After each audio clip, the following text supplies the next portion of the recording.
Esse é o Ancapsu e nós vamos falar agora sobre o problema que a esquerda vai ter para reconquistar o pobre de direita, como ela chama, né?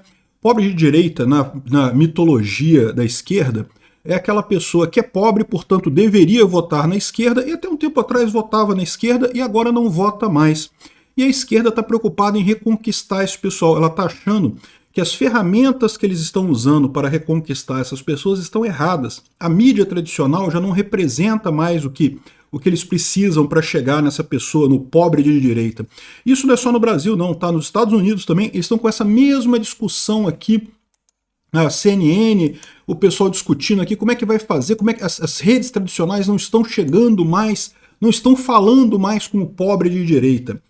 E, de fato, eles estão corretos, né? A gente já explicou aqui que a informação descentralizada e distribuída realmente mudou a forma da comunicação. Hoje em dia, um monte de gente pega informações muito mais nas redes sociais do que na televisão tradicional, na mídia tradicional. Isso é um problema. A questão só é que isso é parte do problema deles, não é o problema inteiro.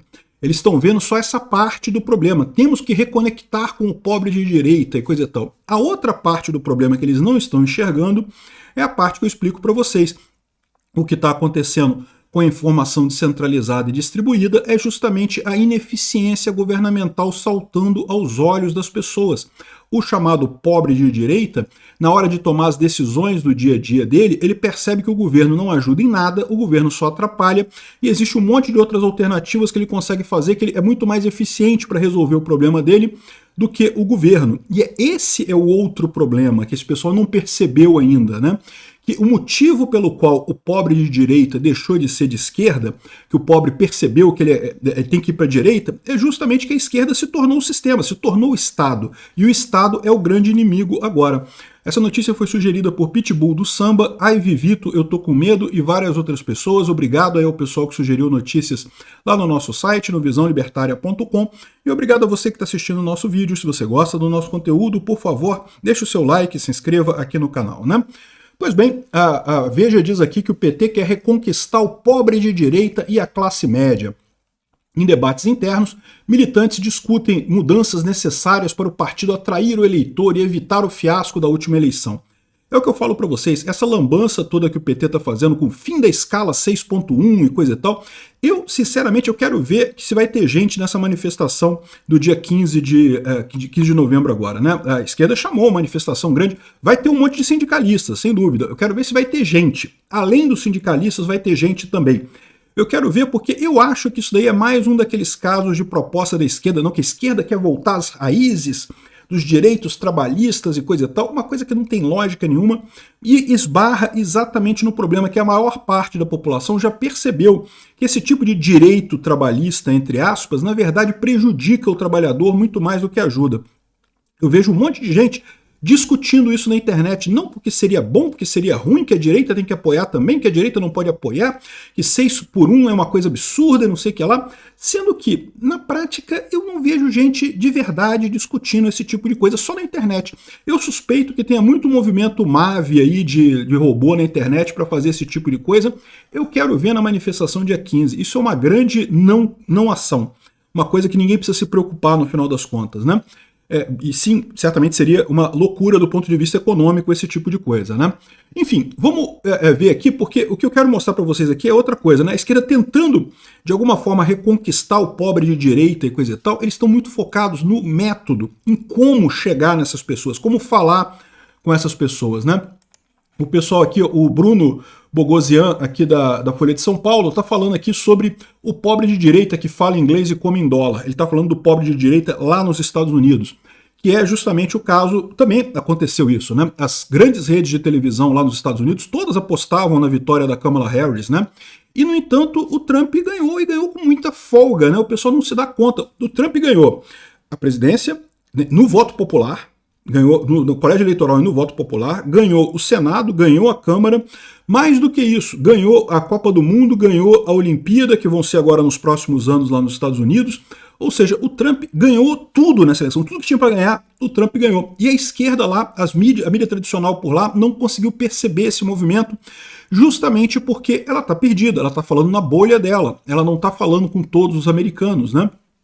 Então, isso é uma parte do problema, eu concordo. O que ele fala aqui, justamente aqui, ó, a crítica de que a Hillary Clinton começou em 2016, quando a Hillary Clinton chamou os eleitores do Trump de racistas, sexistas, homofóbicos, xenofóbicos, irrecuperáveis, segundo ela, né? Ou seja, essa é a tendência da esquerda normalmente, é colocar um rótulo terrível em quem não é da esquerda, né, fascistas, nazistas e não sei o que lá, e eles não percebem que cada vez mais eles estão aplicando esse rótulo de maneira aleatória, sem significado real, e está cada vez mais gente sendo aplicada esse rótulo. Ou seja, as pessoas estão afastando da esquerda, por quê? Porque estão vendo a esquerda como inimiga. A esquerda me chamando de racista, que isso? Eu nunca fui racista, nunca tive esse negócio.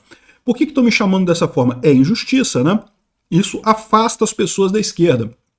E eles explicando aqui justamente como é que eles estão buscando esse negócio, né? A versão americana do pobre de direita existe, mesmo que muitos democratas tenham chegado aqui sem entendê-la.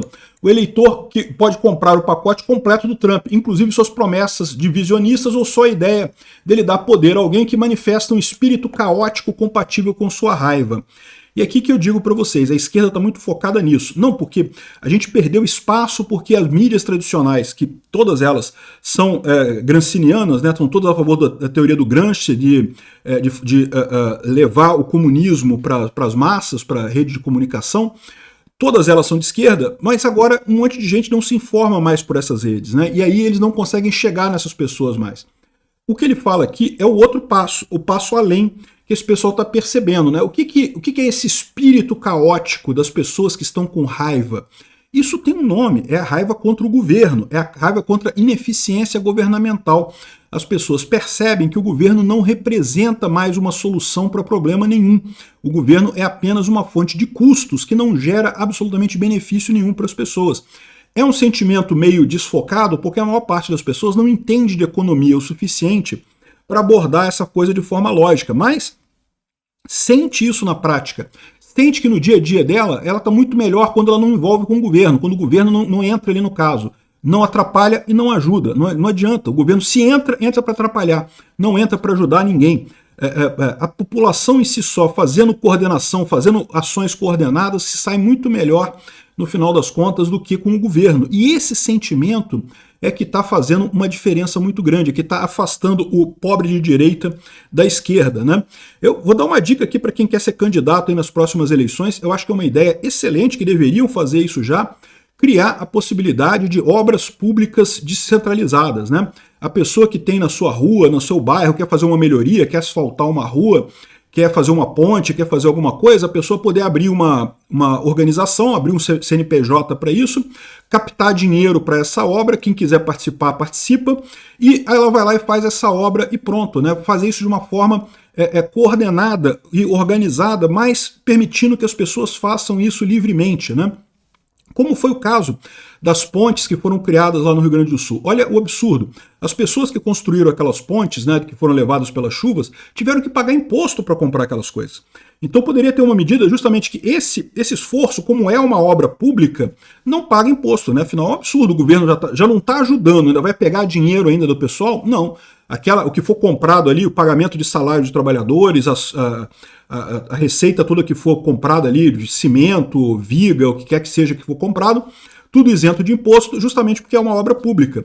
E aí, né, pronto, fica um negócio que descentralizado. Eu tenho certeza que um monte de gente conseguiria melhorias na sua rua, no seu bairro, na sua praça, justamente com essas coisas descentralizadas. Você cria uma organização uma organização que não paga imposto e justamente faz a obra, né, fazer obras naquela praça ou cuidar de uma determinada rua, esse tipo de coisa. Isso vai no sentido do governo descentralizado, né? Ao invés de ter uma secretaria de obras que decide que obra vai fazer, que tem um orçamento e coisa e tal, deixa cada pessoa fazer um grupinho, uma empresa ali, e no máximo o governo vai garantir que não vai ter, por exemplo, duas pessoas fazendo a mesma obra, o que seria impossível, né? Ou seja, que pode gerar conflito, esse tipo de coisa. Então teria um sistema qualquer para fazer um acompanhamento desse tipo de coisa, né? Talvez um site que as pessoas possam dizer que obras que elas pretendem fazer, e se alguém já pretendeu fazer aquela obra antes, aí você entra para a associação que está lá, que já tem aquela associação para fazer aquela obra específica. Entenderam a ideia, né? Descentralização é uma coisa bacana. Aí é muito engraçado o pessoal vendo isso daqui. Olha só, a CNN está dizendo que vai fazer um grande corte de jornalistas porque está vendo a continuação da queda da audiência da CNN. A CNN é uma emissora de extrema esquerda lá nos Estados Unidos, que tá vendo que os próprios comentaristas não importam mais aqui. Olha só esse comentário aqui do pessoal da CNN, eles falando aqui, ó. How do Democrats, and frankly, how does legacy media need to change the way it thinks about getting information? I mean, a lot of the voters who went out and voted for Donald Trump that so many people are wondering what happened here, they're not watching, frankly, this show. They're not reading the New York Times. They're not consuming media that way. And the Trump campaign found those voters where they live. So how do Democrats need to change the way they communicate to voters if you think that's part of the problem? Olha a pergunta que o cara faz, né? Esses eleitores que votaram no Trump, eles não estão assistindo a CNN, não estão vendo esse show aqui, não estão assistindo, não estão acompanhando a mídia legada, não estão acompanhando o CNN, não estão acompanhando o New York Times. E o Trump conseguiu chegar nessas pessoas. Como é que a gente vai resolver esse problema? Ou seja, o próprio pessoal está percebendo, a mídia legada morreu. Ninguém mais assiste esse negócio, né? Já estão falando aqui em layoff de um monte de gente justamente porque ninguém assiste mais a mídia tradicional. E por que não assiste mais a mídia tradicional? Porque a mídia tradicional se vende como isenta, mas na verdade não é. Claramente tem um lado da esquerda, e as pessoas percebem isso, percebem que a informação é direcionada. Quando você passa a ter internet, que você tem um monte de opiniões diferentes, de diversos caminhos, em diversos sentidos, você percebe que a mídia é a extrema esquerda do espectro político, né? Isso matou a mídia tradicional. Ninguém mais presta atenção, não tem mais como ir. Por que o Trump encontrou esses eleitores? Porque ao contrário, né, a esquerda está acostumada a fazer as coisas de cima para baixo. O Trump é de baixo para cima. Foram os eleitores que se ligaram ao Trump justamente porque ele atende essa ânsia de diminuir o tamanho do governo. E esse é o ponto que eu quero fazer para vocês aqui. Aqui, ó, a Kamala Harris, ela pagou 10 milhões pelo apoio da Beyoncé. Lembra que a Beyoncé fez um pseudo show? Todo mundo achava que a Beyoncé ia cantar alguma coisa e acabou que ela não foi num comício da Kamala Harris, mas só declarou apoio, fez um discurso rapidinho de 5 minutos apoiando a Kamala Harris e coisa e tal. Parece que ela recebeu 10 milhões de dólares por esse discurso. Pagou um monte de outros artistas aqui, ó, Megan Thee, Lizzo, Eminem, pagou dinheiro para esse pessoal todo para apoiar a Kamala Harris e não resolveu nada. Por quê? Porque ninguém mais presta atenção na mídia legada, ninguém mais quer saber de celebridade, esse tipo de coisa. Morreu essa influência que os democratas tinham. Mas eles estão preocupados com isso e não estão vendo o outro lado da moeda, que é o que eu estou falando. No final das contas, a diferença é que o mesmo motor que fez com que a mídia perdesse a força também faz com que o Estado perca a força. E é esse o problema dos democratas e o problema da esquerda de forma geral. A esquerda vende a ideia de que o Estado vai resolver os problemas. Só que o Estado não resolve mais problema nenhum. Os problemas hoje são resolvidos pelas pessoas, descentralizado. E esse é o grande dilema. Não adianta a esquerda falar com todo mundo porque a mensagem dela está errada. Ela tem que propor a diminuição do Estado. Obrigado por assistir o vídeo até o final. Além de curtir, compartilhar e se inscrever no canal, considere se tornar patrocinador com valores a partir de R$ 1,99. Clique no botão Seja Membro abaixo para saber as condições e vantagens de patrocinar o canal. Mais informações sobre o nosso projeto, visite nossos sites indicados na tela.